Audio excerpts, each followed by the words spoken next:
पंडित समर्थकांमध्ये प्रचंड राडा झाला होता। या पार्श्वभूमीवर जिल्ह्यात अनुचित प्रकार घडू नये यासाठी जिल्हा प्रशासन सतर्क झालंय।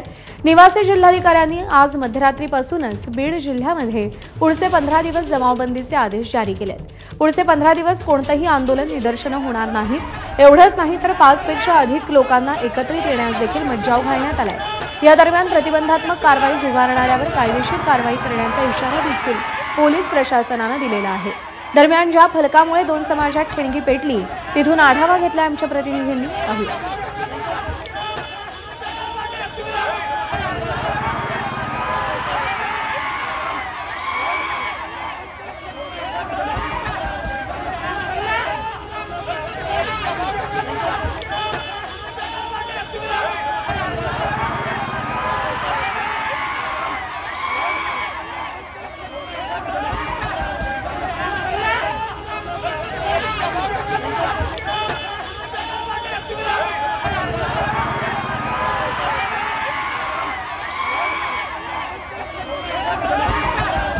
गेवराई विधानसभा मतदारसंघाचे आमदार विजयसिंह पंडित आणि ओबीसी नेते लक्ष्मण हाके यांच्या वादाचं कारण ठरलेल्या बॅनरजवळ सध्या मी उभा आहे।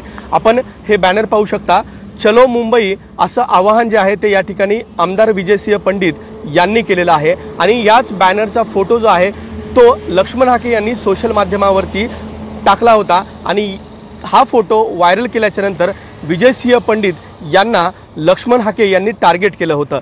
हा आपण महामार्ग पाहू शकतो, धुळे सोलापूर राष्ट्रीय महामार्ग आहे आणि हाच महामार्ग जो आहे तो धाराशिव, लातूर आणि सोलापूर या दिशेने येणारे जे काही मराठा समाज बांधव आहेत अंतर्वलय सराटीकडे जाणारे त्याच मार्गावरती हा बॅनर जो आहे तो लावण्यात आलेला आहे आणि याच बॅनरच्या माध्यमातून चलो मुंबई बहुसंख्येने सहभागी व्हा असं आवाहन जे आहे ते विजयसिंह पंडित यांनी केलेलं आहे। मात्र या बॅनरवरून गेवराईमध्ये जो राडा झाला तो अवघ्या महाराष्ट्रानं पाहिला आणि त्याच्यानंतर जर पाहिलं तर ओबीसी विरुद्ध मराठा असा वाद जो आहे तो देखील झालेला आहे आणि त्यामुळेच हाके आणि पंडित हे समर्थक जे आहेत ते दोघांचे ते आमनेसामने आले आणि मोठा राडा जो आहे तो गेवराईमध्ये झाला आणि त्यानंतर सध्या बीड जिल्ह्यामध्ये जमावबंदीचे आदेश जे आहेत ते 15 दिवसांसाठी लावण्यात आलेले आहे। मात्र वादाचं कारण ठरला तो म्हणजे हा बॅनर।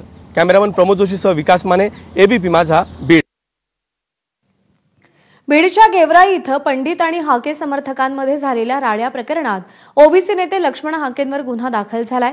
तसंच राष्ट्रवादीचे आमदार विजयसिंह पंडितांच्या समर्थकांवरही गुन्हा दाखल झालाय। दोन्ही बाजूच्या 14 जणांवरती गुन्हा दाखल झालाय। गेवराईमध्ये काल पंडित आणि हाके समर्थक आमने सामने आले होते।